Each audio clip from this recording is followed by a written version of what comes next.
Hello Aries, Sun, Moon, Rising and Venus signs. Kamusta kayo? Sana po nasa mabuti kayong kalagayan. Welcome back po sa Star Tarot. Kung bago kayo rito, welcome din kayo. Thank you for your support. I truly appreciate it. God bless you all. Aries, an exciting event is about to happen, no? Siguro this is an event sa buhay ninyo na baka kayo yung mag-host, no? Baka mga party ito, mga ganon, or baka merong mga announcement, mga ganon, no? Or it could be anything, no? It could be anything, depende sa inyong sitwasyon. But definitely, this is an exciting event na pwedeng kayo yung mag-host nito or kayo yung a-attend, no? Sa isang okasyon, siguro, no? What else? We have Eagle, Triumph over Troubles and Obstacles. Ayan, so napakaganda. Napakagandang pagkakataon ito sa buhay ninyo, Aries, na mapagtatagumpayan nyo na kung ano man ang mga pagsubok ninyo sa buhay, makakaguluhan, mapaplansyan nyo na yan, no? Kaya napakaganda nito, no? Na finally, you are able to, to overcome kung ano man yung mga paghihirap na maaring nararanasan ninyo. We have scales, keep your life in balance. Okay? This is panawagan para sa inyo, Aries, na keep the balance. No? Kailangan na lagi lang kayong nasa balanse. Kaya importante na magbibigay kayo ng oras, panahon, attention sa lahat ng areas, no, ng buhay ninyo. Lahat, trabaho, there should be a time for trabaho, there should be a time for your career, for your business kung may business, there should be a time for socializing, for friends, at saka lalo-lalo na panahon para sa sarili ninyo, panahon para magpahinga, panahon para mag-rejuvenate and recuperate. Okay? So, yun ang kailangan ninyo. Kaya, keep life in balance para maging maayos, maganda ang takbo ng buhay ninyo. Okay? Kapag nasa balanse.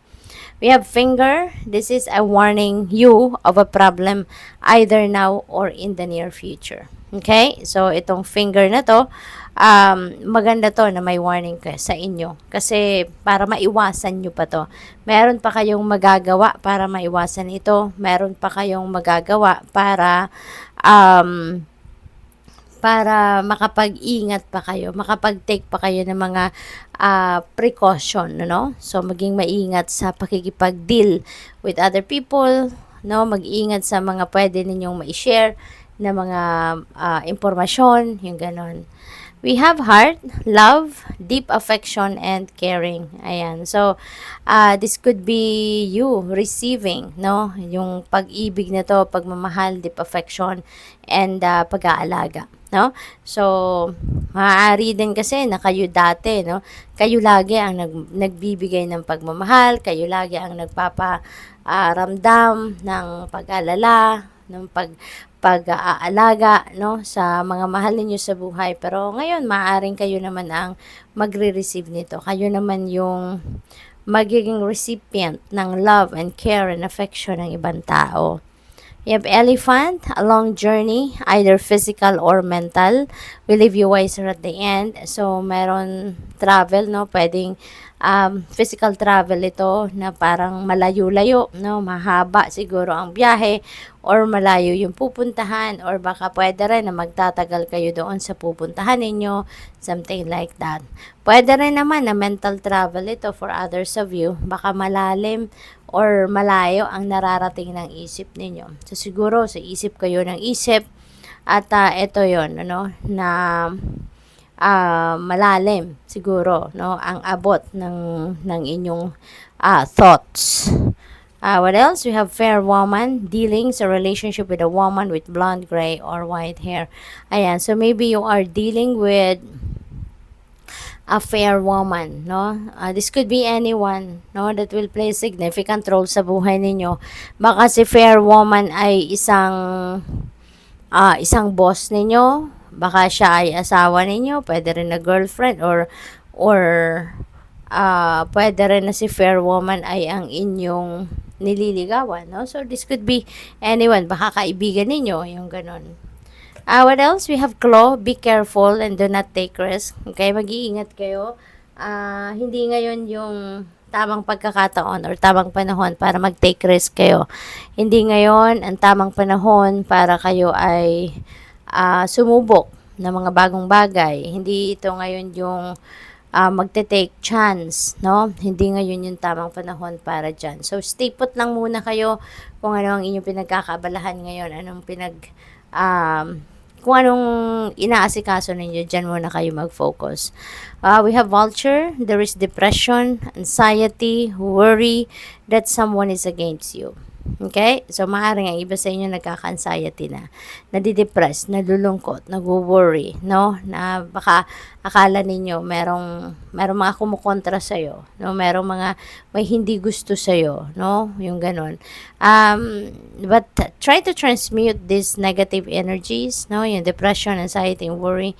I transmute ninyo yan as much as possible into something positive, no?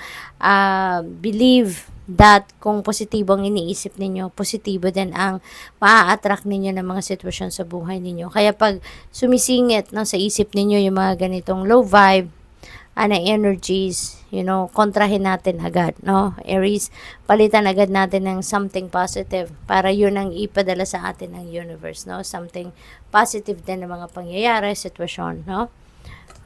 We have both. Aries, napakaganda kasi this is money or property through an inheritance. Pwede rin naman na panalo ito or windfall, no, of money. So, maaaring may mga perang dumating sa inyo dito and it could come from various sources. Pwedeng manggagaling ito sa iba't ibang panggagalingan, kumbaga, no? Pwedeng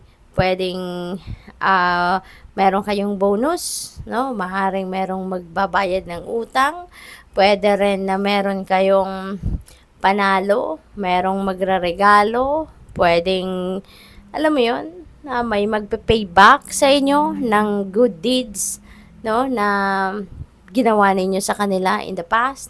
Maaaring ngayon, baka magpe-pay back sila sa iyo, magpapasalamat in the form of money. So, possible din yon. We have dog barking advice from a friend. Ayan, this could be solicited or unsolicited na advice. So, but definitely a friend, no, is giving you some kind of advice at this time. Maaring related yan dito, no, so kung paano ninyo i-manage yung kaperahan ninyo, maraming dadating. We have reconciliation. Ayan, makikipagbati na kayo. Meron ng pagbabati dito na mangyayari sa kung ano man yung mga hindi ninyo pagkakaintindihan with someone. So, sa ngayon, magkakaroon kayo ng pag-uusap, no? Sa ngayon, meron kayong siguro compromise, or baka pag-uusapan ninyo at i-address ninyo kung ano man ang mga naging problema ninyo, no? Final message ni Aries, we have angel number 2424. Good times. Ayan, so chillin lang kayo rito. This is a time for leisure, for rest, pagpapahinga, you're taking holiday siguro, or ayan, you're having or you're experiencing that pleasure. There's love, affection, 'di ba? Meron tayong love and deep affection, kindness and happiness. So, chillin lang. Good vibes lang, Sabi dito, you are worthy of affection, leisure, and pleasure. If you tell your family and friends how you feel, you'll find that you're all on the same page and can work together effectively. Many people are rooting for you. If you spread love, it will find its way back to you multiplied. Kaya napakaganda. So, good vibes lang. So, good luck sa'yo. Thank you for watching. Love and light. Namaste.